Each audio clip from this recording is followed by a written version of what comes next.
안녕하십니까. 건설업 전문 노무사 사무실 사무장 전성훈입니다. 오늘은 2024년 근로자의 날에 대해서 한번 살펴보도록 하겠습니다. 먼저 화면을 통해서 설명을 드리도록 할게요.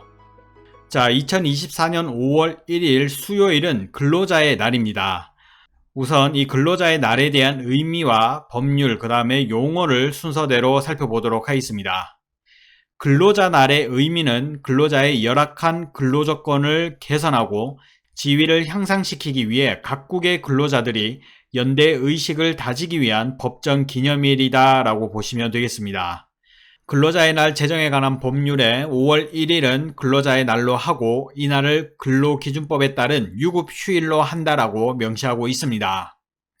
이때 말하는 유급휴일은 임금이 지급되는 휴일을 의미하고 이때의 휴일은 근로 제공의 의무가 없는 날이다 라고 이해하시면 되겠습니다. 즉 유급휴일이란 근로 제공의 의무는 없지만 임금이 지급되는 날이다 라고 이해하시면 되겠습니다. 자, 그럼 구체적으로 상용직 근로자와 일용직 근로자가 근로자의 날에 근로하지 않은 경우와 근로하는 경우를 살펴보도록 하겠습니다. 먼저 정규직이나 월급제 또는 계약직 등 상용직 근로자를 살펴보면 상용직 근로자가 근로자의 날에 근로하지 않은 경우는 별도의 지급 의무는 없습니다. 왜냐하면 월급에 이미 포함이 되어 있기 때문이죠. 자, 그런데 이 상용직 근로자가 근로자의 날에 근로하는 경우에는 휴일에 대한 임금 100%와 휴일 근로에 대한 가산수당 50%가 합산되어 150%를 추가 지급해줘야 합니다. 그러면 이번에는 일용근로자가 근로자의 날에 근로하지 않은 경우를 살펴보면 근로하지 않더라도 하루 일당을 지급받아야 합니다. 즉 일당을 추가 지급을 해야 한다는 거죠. 그런데 이 일용근로자가 근로자의 날에 근로하는 경우는 근로하지 않더라도 받게 되는 일당 100%와 휴일에 대한 임금 100% 그리고 휴일 근로에 대한 가산수당 50%를 합산하여 250%를 추가 지급하셔야 합니다.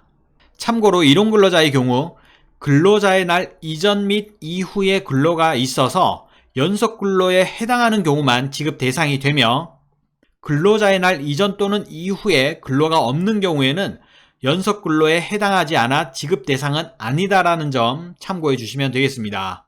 마지막으로 근로자의 날에 대한 고용노동부의 행정해석과 벌칙 규정을 살펴보면 근로기준법에 의한 유급휴일과 기타 유급휴일 등이 중복되었을 경우 단체 협약이나 취업규칙 등의 특단의 규정이 없는 한 하나의 휴일로 인정하고 있으며 다만 취업규칙 및 단체 협약 등에 별도로 정한 내용이 있다면 그에 따라 적용하여야 한다는 고용노동부의 행정해석이 있습니다. 그리고 벌칙 규정은 고용주가 가산임금을 지급하지 않으면 근로기준법 56조와 109조에 의해 3년 이하의 징역이나 3천만 원 이하의 벌금에 처해질 수가 있습니다. 다만 5인 미만 사업장의 경우 휴일 근무 가산수당은 지급하지 않아도 된다는 것까지 알아두시면 되겠습니다. 지금까지 2024년 근로자의 날에 대해서 살펴봤습니다. 추가 궁금하신 사항은 건설노무 카페를 통해서 질문 주시면 답변 드리도록 하겠습니다. 사무장 전성훈이었습니다. 감사합니다.